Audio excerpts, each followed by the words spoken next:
everyone! Welcome back to my YouTube channel. Ayan. So, alone in the house again. Kasi nag-work si husband. Ayan. So, nag-ready lang ako ng mga baon niya. Actually, 3 araw na yan siya may sakit, guys. 3 araw na rin siya nag-work. Diba? Akala ko, sabi ko, mag-take day off ka today. Ayaw niya. Dapat nga daw mag-work siya ngayong gabi kasi nga daw may bonus. Sabi ko, hindi maganda yung pakiramdam mo. Didilig mo na ako. Kumiyak ako maghugas kapag ng mga hugasan kapag, pag tapos na ako dito sa labas kasi mainit na, oh. Dami na namang hinog ng kamatis ko, ah. Diba? Ano dito, may isa pa, may papaya din dyan. Ang daming buto na tumubo, buto ng papaya. So, ayan, tsaka nakakaloka, guys, kasi yung sitaw, akala ko, katapusan na niya nung last na harvest ko ng bunga niya. Kasi parang mamamatay na yung mga dahon, ganyan.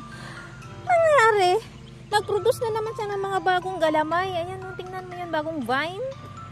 Tapos, nag-produce na naman siya ng mga panibagong flowers. Ibang klaseng sitaw to. So, yan, dilig muna tayo, guys, ha? Habang maaga pa. Ayan.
Yan na, guys, tapos na tayo. Yun lang kasi araw-araw ko naman sila dinidiligan ngayon.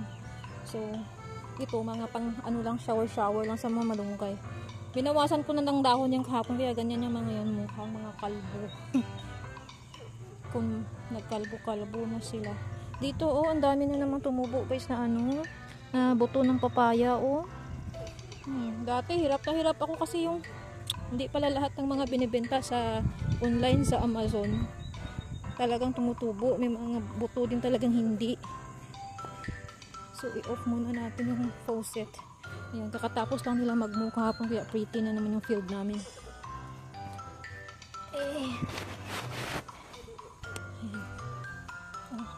Ka-pretty. Ang pretty ngayong araw. Diba?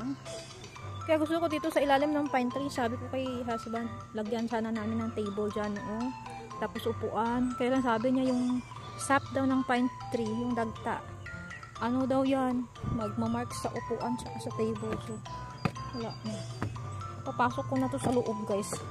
Ay, mamaya-maya na lang. Kasi kapag dito siya sa labas, ganito, sobrang init. Pumapangit siya. Kasi ito yung painting, tinatapos ko to, guys. Medyo mahirap siya kasi ano to siya. Ayan, oh. Ano yan siya? Orphan. Yung street kids, street children. Ayan.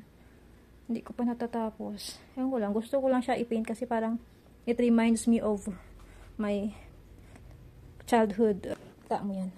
Yung mga ibon, tahimik. Hindi ko pa pala nabuksan yung bahay nila. Good morning, baby boy. Hello. Bulaga. Kumakain na kayo, ah. Ha? Nakain na ng almusal yung mga baby boos na yan? Ha? I love you. Good morning. Palapcho, guys. Kasi kapag ano lang, hindi pumapasok yung sinag ng araw dito sa loob, kailangan talaga siyang i-open. Wala kasi, sira kasi to eh. Sabi ni husband, ayusin niya. Naku, hindi ko talaga inaayos yan. Para mahila-hila na lang pataas pababa. Hindi ko alam. Ito, pinrint na ni husband to nung karaan. Ito yung isa-submit, diba? Yung 1I485 na form. Ito, oh. Yan. So, pipilapan pa namin to.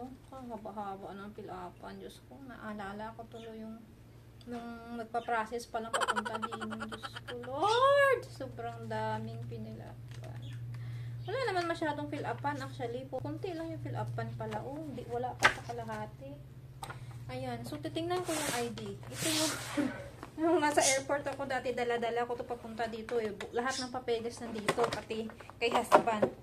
Dala-dala ko yung mga yan. Ang hinaano ko lang, tingnan ko nga. Kasi sabi kasi dun sa form, nire-required pa yung Rota vaccine. Pero sabi ni husband, hindi naman yun para sa mga matatanda. Pang bata lang yung 8 months old. So sabi ko, hindi ko na kailangan siguro kumuha nun. Sinerge ko din sa Google. Ang sabi doon, para lang yun sa 8 months old na bata. Hindi naman ako bata. Mukha lang akong bata, pero hindi ako bata. Baka. Ay! Nakakakilig naman. Tingnan mo yung picture namin ni husband. Pogi talaga ng asawa ko. Tabatsuli lang. Pero pogi siya. Ito pa.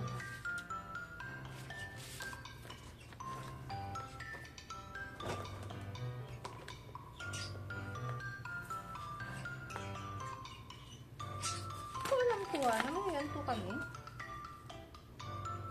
Dala-dala ko pa yung mga ano ko guys, mga good moral character. Just in case na mag-aral ako, nandyan yan, baka kailangan, diploma. Kasi yung card ko dun sa college pool ko nga, yung 1 week lang ako, hindi ko pa nakukuha kasi may bayad yun eh. Eh, hindi naman ata i-record dito yun, kaya kay Bells na. So, never mind. Nagpalit tayo ng bedsheet na. Kasi nga, si husband nagkasakit siya ng ilang araw. Kailangan talaga palitan yung bedsheet kapag ganun. Para, mga virus ba? Sure. Mga virus. Si husband lang naman talaga yung pawisin kung sa putulan. Ako, hindi naman ako pawisin. Pero aircon pa rin kami gabi kasi nga ayoko yung mapapawisan siya tapos mapupunta sa kumot. Ito, hindi talaga nakakatulog kapag hindi ko ito akak-akak din ng ganyan. Si Dino, kahit pumupunta kami kila mami, dala-dala ko to eh.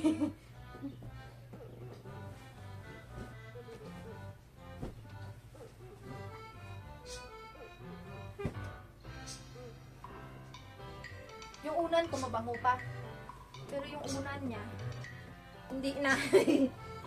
Kasi nga, yung mga lalaki, iba talaga ang amoy nila. Ano, mapawisin sila. Ito, regalo ni ano to. Ay, hindi. Binili namin pala to. Itong sheet na to. Sheet. Ito yung ating comforter. Ayan. Flower yan siya, guys. Ayan. Ito yung regalo ni mom. Nung wedding namin. Yan. Regalo niya. Pinasal ang kanyang puging anak. Sorry na, pugi-pugi na talaga ako sa asawa ko, guys. Kahit sabihin mo mataba yan. Pugi kasi naman talaga siya. Lalo na kung pumayat. Sabi ko, kapag pumayat ka, ilalagay kita sa loob ng box. Tatago kita. Kasi sabi ko, pugi ko, diba? Parang tawa siya. Lagi ko siyang ginujoke lang.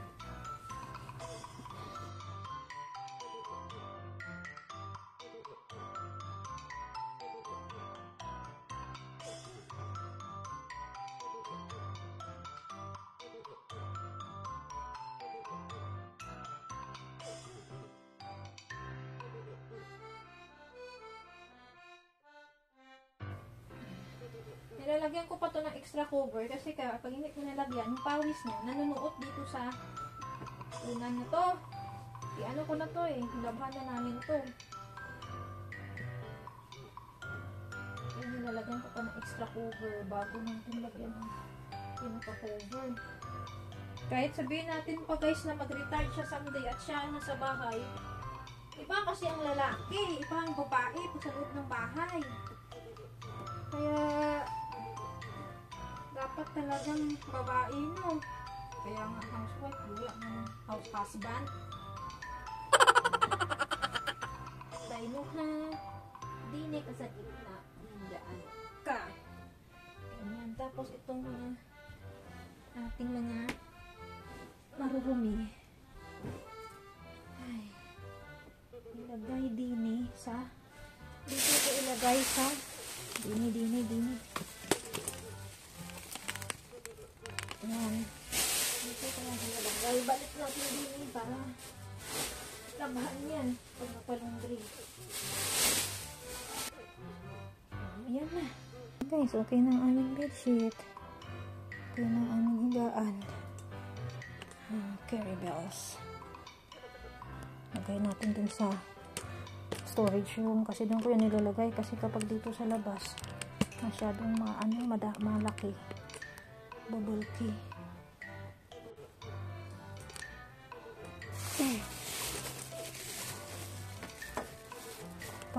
Paraan andyan ka na naman.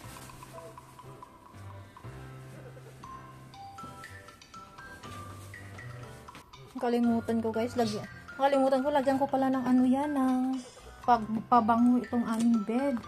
Kasi may binigay kasi yung sister-in-law ko na, sister-in-law ni husband, asawa ng bunso nila. Ito ko. Ano to siya guys? Ayan pang pillow cases siya at saka ayan, pillow and body mist. So, ito yung i-spray ko dito sa aming higaan para yung amoy. Para hindi maganda kasi siya. I-spray ko siya sa pillow. Mabango lalo na kapag naka-earphone.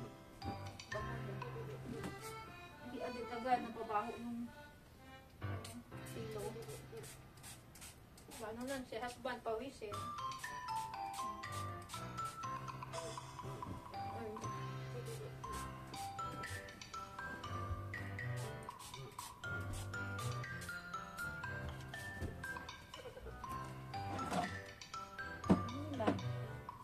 Una, sarap na matulog guys.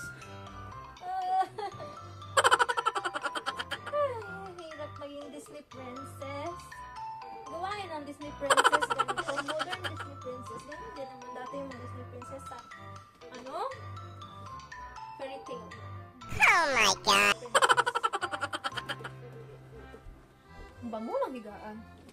Ito yung gusto ko mga amoy. Gusto ko talaga sa higaan yung laging mabango. Sarap matulog kapag mabango yung higaan. Pero kapag mabaho, ay talaga naman. Lord, sana magkabahay na kami, please. Gusto ko na talagang magkabahay. Gusto ko kasi yung cabin na, guys, yung tawag nito, yung doon na bibilhin namin, balak namin bilhin. Brand new na cabin na manufactured yan siya na cabin. Amish built. Ang ganda ng loob nyo. 2 bedroom, tapos dalawa yung CR. Maging kailangan lang namin makahanap ng lupa na papatayuan yun. Okay na yun eh. Tapos, basta hindi siya masyadong malaki, 2 bedroom lang siya. Tapos may CR. Dalawa yung CR niya.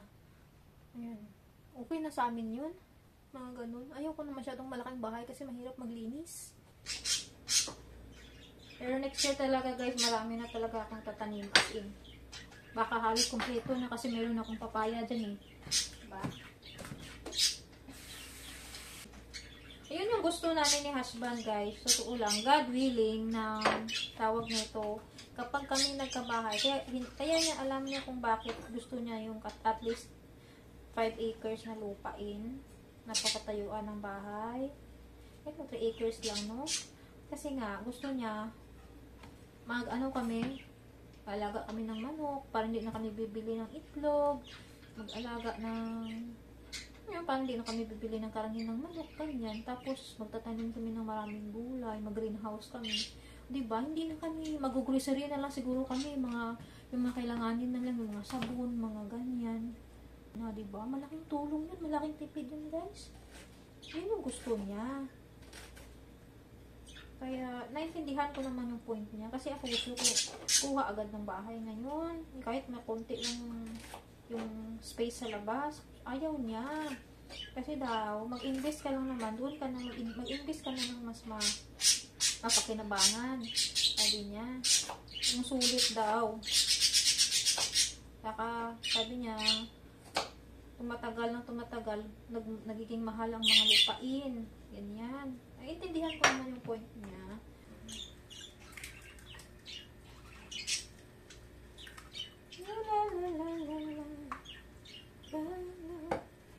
Ito yung mga pambansang almusal sa Pinas no? Tapos may kasamang tuyo. Pak. Ang ating almusal. Hanggang tanghalian na to guys. Kasi alanganin na yung oras na Alas 11 na. Ang bihira talaga yung mga pagkain na wala sa tamang oras. Kala yung katabaan. Kala magpalipas ng gutom. Ano lang talagang ang aking body clock pagdating sa pagkain. Pag sobrang umaga, wala akong gana. Uy, isahan ko ng paghugas ng aking hugasin para matapos na. Konti na lang naman.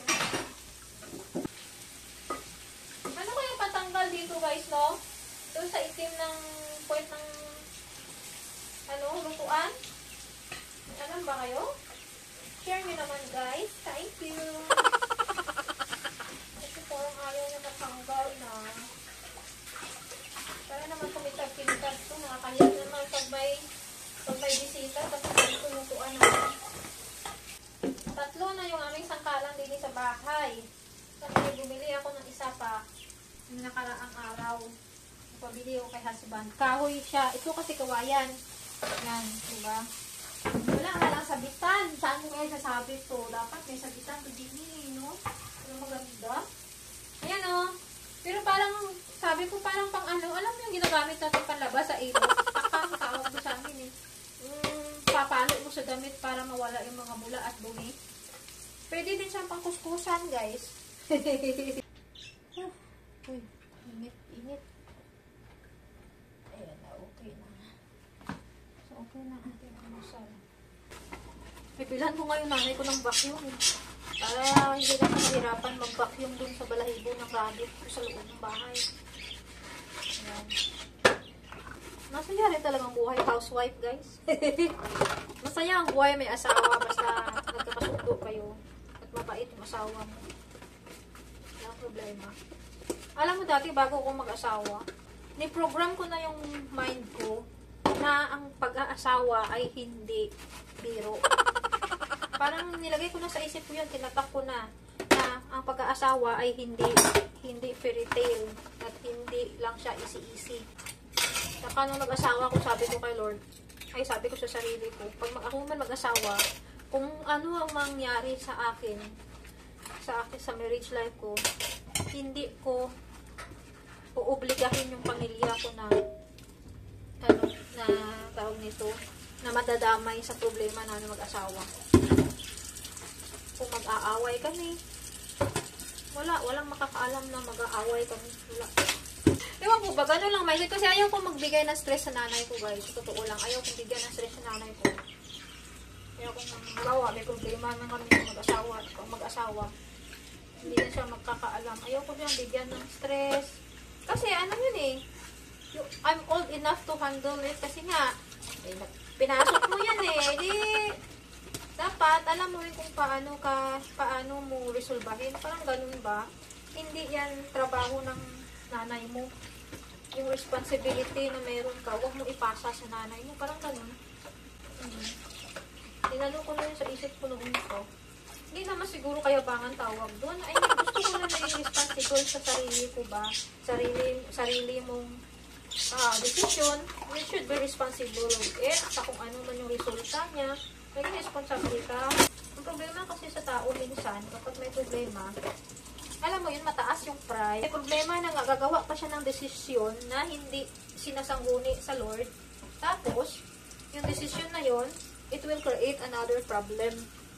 Ayun yung problema. Kapag may problema ka, napaka-impatient mo, hindi mo muna pinag-aralan bago mo gawin ulit yung solution. Sometimes, the solution to our problem is not a solution. but it will just make you confused. It's a confusion and it will ended up in distraction. Ganon. English yun. Totoo yun. Akala mo minsan, ang solusyon sa problema mo, ay, solusyon, okay na to. Kasi, gusto mong takasan yung problema mo. Hindi mo alam, yung pinili mong desisyon para takasan yung problema mo is another way, open door, para magka-create ng another problem. Kaya in every decision making, sabi nga sa Bible, be wise. Be wise. Kasi nga, tsaka wag mong ipagmayabang. Bawa, may problema ka. Makikita nyo, pagdating ng panahon, tingnan lang natin, ganyan. Alam mo yung mayabang, parang gustong magigante, ganyan. Yung kayabangan ba, yun. Imbis na tutulungan ka ni Lord, sabihin ni Lord, ay, ganyan pala motibo mo, sige. Diba? So, hindi maganda yun. Kasi nga, sabi ni Lord sa Bible, do not boast against tomorrow because you do not know what a day may bring forth. So, wag kang maging mayabang. Diba? Ang taong mayabang binabagsak. Ganun. Dapat pag may problema ka, humble down mo kay Lord. Pag-pray ka, ganyan. Aminin mo na, Lord, hindi ko kaya to. Pag ako lang, tulungan mo ako. Ganyan. Kasi kung sa akin lang, limited yung kakayahan ko, limited yung knowledge ko, limited yung skills ko. Ganun. Okay, kakain na tayo, guys. So, hanggang dyan na lang muna yung video ko for today. Thank you for watching, everyone. Bye-bye!